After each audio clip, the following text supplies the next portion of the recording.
के जज्बे को सलाम करना चाहता हूं। अरविंद केजरीवाल जी ने आज उनकी मीटिंग थी, इस कारण से नहीं आ पाए, शाम को आएंगे, लेकिन उन्होंने संदेशा भेजा है कि जाके बहन निर्प्रीत से कह देना कि अभी आपके भाई इतने कमजोर नहीं पड़े, आपका स्वास्थ्य, आपका जीवन इस आंदोलन को आगे ले जाने के लिए जरूरी है, आपका स्वस्थ रहना जरूरी है। अगर जरूरत पड़ी तो प्रधानमंत्री मनमोहन सिंह के घर के सामने यह आंदोलन और धरना चलेगा, सोनिया गांधी के घर के सामने यह धरना और आंदोलन चलेगा। यह आंदोलन रुकने और थमने नहीं दिया जाएगा। एक मुल्क के अंदर 1984 में सरेआम कत्लेआम होता है और वो कत्लेआम एक मुल्क की सरकार कराती है और सरकार किसी की मां बाप होती है जो उस राज्य में लोग रहते हैं। देश की सरकार की मां बाप जो उस समय की कांग्रेस की सरकार थी, उसके प्रधानमंत्री का वो शब्द आज भी मुझे याद है। जब सिखों का कत्लेआम हो रहा था तो राजीव गांधी जी ने कहा था, जब बड़ा पेड़ गिरता है तो धरती हिलती है। कांग्रेस के लोगों हम आपसे कहना चाहते हैं कि जब इस देश की जनता जागती है तो आपकी सरकार को उखाड़ के फेंक देती है। ये ताकत इस मुल्क की जनता के हाथ में है, इसलिए इसको कमजोर मत समझना।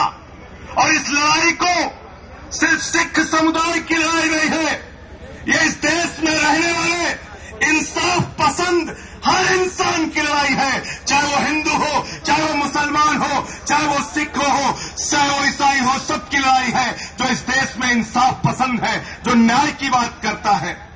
और सिख कौम, आजादी के आंदोलन को याद कर लीजिए।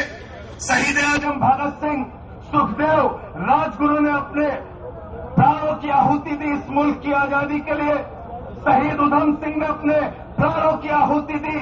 जलियांवाला बाग कांड को याद कर लीजिए।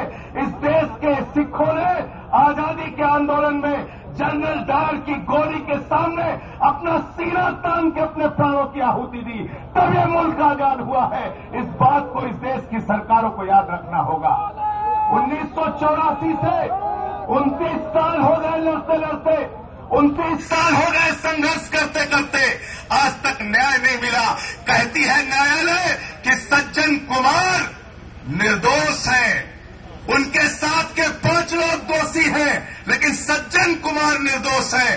अरे वो सज्जन कुमार नहीं है, वो दुर्जन कुमार है जिसने कत्लेआम कराया था 1984 में, और उसको सजा मिलनी चाहिए। ऐसे लोगों को जो सरकार के साथ मिलकर कत्लेआम कराते हैं, उनको फांसी की सजा होनी चाहिए इस देश के अंदर, उससे कम कोई सजा नहीं होनी चाहिए।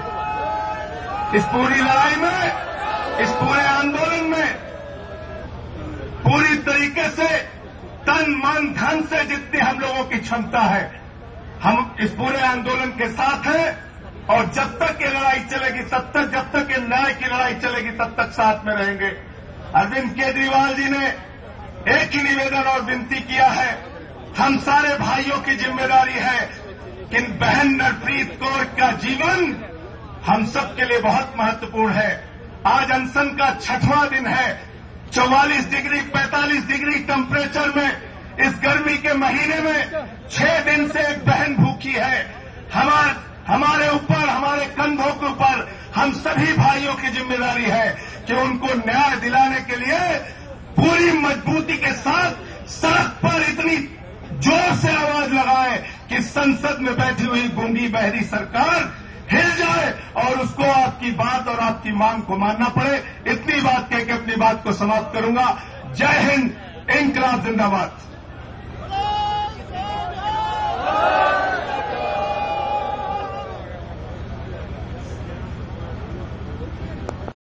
मिलता है, थोड़े बहुत लोग हैं जो जिंदा हैं, मैं उनमें से एक हूँ।